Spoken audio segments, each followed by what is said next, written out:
The BB rumors are swirling leading up to season 25. Are the Houseguests going to be living in the house longer than last season? Will there be a celebrity or all-star season or both this winter? What I'm focused on right now are the 11 veteran Houseguests rumored to have been asked by production to return to the show this year to take part in an entire Newbies vs. Veterans season. More former players could have been asked to return in addition to what we have here, but these are the 11 that have allegedly been confirmed to have been contacted by production. It's unclear who said yes or no or didn't make the cut. If this is true, production made some good and bad choices here. I'm going to rank these 11 from worst to best on who I would most like to see return, with my favorite at number 1. At the end of the list, I'll give my thoughts on who else I hope production could have asked back. If this is truly the route they're taking, I prefer an entire house of fresh faces, and 11 seems like more than half of the house, so all of these names probably can't make the cut. However, this is how I rank the 11 Houseguests rumored to be asked to return to the BB house this year. At number 11, Cody and Jessica Nixon from season 19. The reason these are the lowest on my list is because they are a showmance. That's already a gruesome twosome locked in. They have an advantage that no one else in the house has from the jump, and that is a locked in final two. That's a big advantage for Cody and Jessica. Possibly there's some other twosomes entering the house together that are that solid. What are they? Husband and wife here? They're married with 3 kids. You can't separate. I mean, they could separate. Maybe they'll separate after the show if they get into enough drama, but you're not going to separate that twosome, that's for sure. Husband and wife, that's already too much of an unfair advantage. Let's get them out of there. Don't put them in the house, especially at the same time. What does the article say here from Screen Rant about them? They say one of the most successful Big Brother showmances has been asked to return to the game. Season 19's Cody Nixon and Jessica Graff have allegedly been contacted for season 25. Because Cody and Jessica are now married with 3 kids, they couldn't both compete at the same time, but the two were asked. Oh, so it's saying they won't. Cody claimed that Big Brother would have to offer Jessica a lot of money or she wouldn't consider leaving her family and business. Maybe one or the other, but not both of them. They're out at number 11 now. At number 10, we have Kylan Young from season 23, the cookout season. That's right, Kylan Young, he's stuck with the cookout at least. Thank you, brother, but you're stepping to Xavier at the end there. That wasn't a good look. And also another not so good look was the sniffing, all of the sniffing and the talking in circles. You were sniffing your floss after you picked your teeth. I can't be watching that on the live feeds. I'm going to lose my lunch or my dinner, whatever time it may be that I'm watching the live feeds. We can't be having that. So that's why I had to put Kylan Young at number 10. Let's not ask him back. He's a live feed killer. I mean, talks in circles. He talks. He's one of those people, no offense, that talks a lot without really saying anything. Made false claims about Xavier being a liar and calling out one of Xavier's younger relatives, which was just not cool. I don't have a lot of respect for Kylan. I have tons of respect for the cookout, but he was definitely one of the lesser of my favorites within the cookout. And now at number 9, Jasmine Davis. Please, for the love of God, do not bring Jasmine Davis back into that Big Brother house. She was on season 24. She was one of the major mean girl bullies that made Taylor Hale's life a living hell. Do not reward bad behavior and bring these despicable people back into the house. She's not funny. I don't know. Production seems to like her accent and all of her little sayings and blindside butter beans and how she gets angry at people eating her muffins and her food. And I mean, she is okay. It's a little entertaining seeing the way that she eats Doritos and a popsicle at the same time. That's a first. I've never seen that. So okay, there's that going for her. But other than that, she did not have much of a game. She got injured, but she didn't have much of a physical game. Her social game was just hard to watch. It was not very strategic and just straight up mean. That's not fun to watch.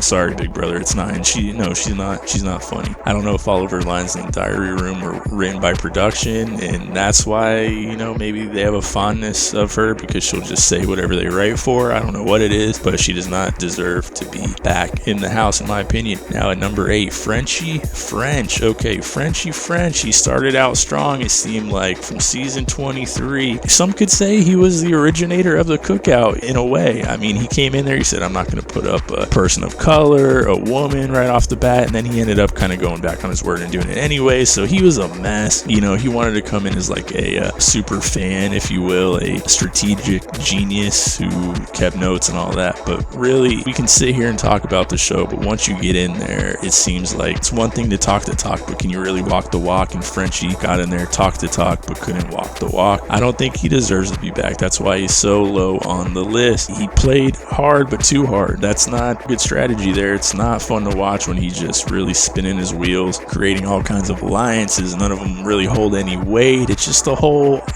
lot of nothing. So Frenchie, let's pass on Frenchie. Next up, we have Haley Broucher from season 20. I'm not going to sit here and lie to you guys. I haven't seen season 20, so that's really why she's higher than the rest of the people on the list here so far, is because I would like to get to know her without watching season 20, even though I will, of course. I'm making my way through all of the seasons, the majority of the seasons I've seen, but I do have a couple blind spots. So if you guys would like to fill me in on Haley Broucher in the comments below, I'd appreciate it. Let's read what the article says about Haley Broucher here. I don't even know if I'm pronouncing that right. Although Haley found herself on the wrong side of the house in season 20, she had the potential of being an extremely strong competitor. Additionally, Haley was in a Big Brother showmance with Faisal Shafat. The showmance ultimately affected her game in negative ways. Many fans want Haley to have a second chance in the game to prove herself as a strong competitor without those things holding her back. Well, that was her choice, and maybe she doesn't make the best decisions in the house. Would that be all that fun to watch? We'll have to see. Maybe she learned a lot and she should get a second chance, like I said. Do you guys want her back in the house? I don't know. Let me know. Now, next up at number 6, Brent Robinson from Haley's season 20. Another, like I said, another one, a blind spot there from season 20. Let's read what they have to say about Brent. The first season 20 alum, Brent is best known for his bromance with fellow house guest Winston Hines and for stirring up drama inside the house. Brent did not win any head of household competitions and only won the power of veto once. He ultimately came in 6th place. There's a high probability that he will agree to return to the show, as Brent was recently on The Circle. Another thing about veterans versus newbies is veterans have a big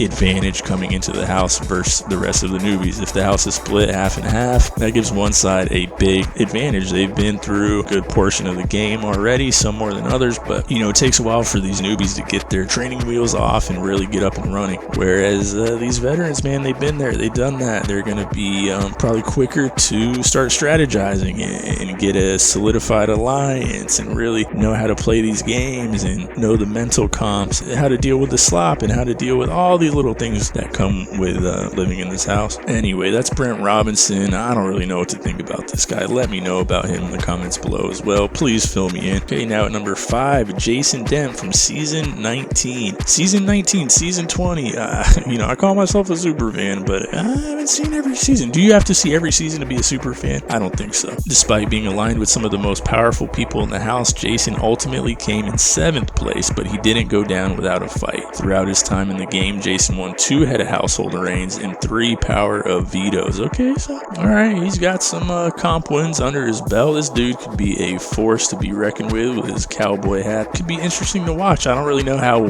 good his social game is. It seemed like he set himself up decent with some of the stronger players in the house, but ended up on still 7th on the bottom of that totem pole. So here we go, another blind spot for me at number 4, Alex Au. I like her name, so she's farther up on the list for me. I'd like to see again what these players do. So Alex Au from season 19. Season 19's Alex Au has also been asked about her interest in returning to the Big Brother house. Alex was closely aligned with Jason throughout the summer and also pals with season winner Josh Martinez. Spoiler alert. See, sometimes I skip them if I get spoiled too, and then I have to give myself enough time to forget who the winner was and then go back and watch them. Alex was a feisty yet fierce competitor. She ultimately came in 5th place with 4 overall competition wins under her belt. Higher up on the list because I need to learn about these players. Alright, so at number 3 we have a Rockstar Lantry from season 20. Again, another one I haven't seen. I've heard this name before, watching the live feeds, watching previous seasons. I've heard this name come up more than anybody else I'm unfamiliar with on this list, so that's why she gets the highest spot. I've heard enough about her. I need to, actually learn what she does as a player. Angie Rockstar Lantry, another player that constantly found herself on the wrong side of the house. Rockstar was closely aligned with Haley for a majority of her time inside the house. Brent, on the other hand, was her biggest rival in the game. The two got into a massive argument after he falsely accused her of flipping an eviction vote. It would be interesting and more than likely entertaining to watch these two compete against each other yet again. Alright, so if her and Haley are in there, there's a possible solid 2. If her and Brent are in there, that could be a possible rival. rivalry. It could go any way, or they could, they could flip the script and deceive people and think, those two, they're rivals. They would never be together, but on the low, kind of work together. That could definitely be interesting. She's got cool hair. Number 2, now we're getting back to my wheelhouse. These players I'm familiar with. At number 2, we have Michael Bruner from season 24, the comp beast from last season. I think he did too much. He won too many comps. If he could just kind of cool it a little bit, lay low, and you already got the record. You broke the record. You got it. Now play a little bit more of a mental, strategic game. I think his social game was good. I was a little bit worried about his social game at first. He started out, a little quiet, but I think it worked for him. And then with all those comp wins, there wasn't much you could do about him until he made himself a big enough target that they had to take him out. So I think Michael would be super interesting to watch. I do think, though, he would be too big of a target. People know he's a comp beast. I mean, a record, not just a comp beast, but a record-holding competitor. He would probably be target number 1 if he went back into the house. Would that be all that fun to watch? You know what? Maybe that would be fun to watch, because if he can keep winning, people can keep coming after him. So that back and forth could be fun to watch. But even more interesting than that, at number 1 is Taylor Hale from season 24. Spoiler alert, she won, and she did it with grace and style. Taylor, what a story from season 24. Started out most likely to go home, constantly put up on the block, constantly ridiculed, constantly ostracized for no good reason. She was the most gracious person in that house that season, and people underestimated her the entire way. She linked up with a decent alliance, and I would really like to see her really have more of a chance to play a strategic game. I really want to see how she does there. She had a household, had some help from her alliance, this and that. She was treated so bad by people. If she's back in the house with Jasmine, that could be another disaster of Jasmine just lying about her, making up things about her, saying terrible things about her. Really, let's give Taylor a break. She won, and let her enjoy that money. I don't even know if she wants to come back after what she was put through. It was ridiculous. The racism, the colorism, it was disgusting. And, but if anybody can rise above it, as she did, Taylor can do it. But hopefully, if she did come back in the house, she would have a better time with different house guests. I do think she would have a big target on her back because she is a former winner. She always had a target on her back to begin with anyway, so an even bigger target on her back now possibly. But maybe now that people got to see who Taylor really is on the live feeds, which are going to be returning, thank goodness. Unlike Canada, last season they took away their live feeds. Terrible move. So yeah, I just think she deserves to return more than anybody else. Her and Michael, really. Rockstar, Alex, Jason, Brent, Haley. Don't know who they are. I'd like to see them and learn. And then we had Frenchie, Jasmine, Kylan, and Cody and Jessica rounding out the list. And then people I would like to see that I haven't heard any rumors about but deserve to come back, would be very entertaining to watch. Tiffany Mitchell, the queen of the cookout, the mastermind of the cookout. We got Enzo on the most recent All-Star season. Came in second there in his original season. Did he come in second or third there as well? This dude, he needs a win. He deserves it. Two of my faves there, Tiffany and Enzo. Maybe they're in talks right now, for all we know. Spoiler girl doesn't know about it. There you have it. Let me know what you guys think about that list. Fill me in on these guys I'm not familiar with yet. And until then, this has been the Superfan Alliance. Superfan Alliance. Superfan Alliance. Superfan Alliance. Superfan Alliance.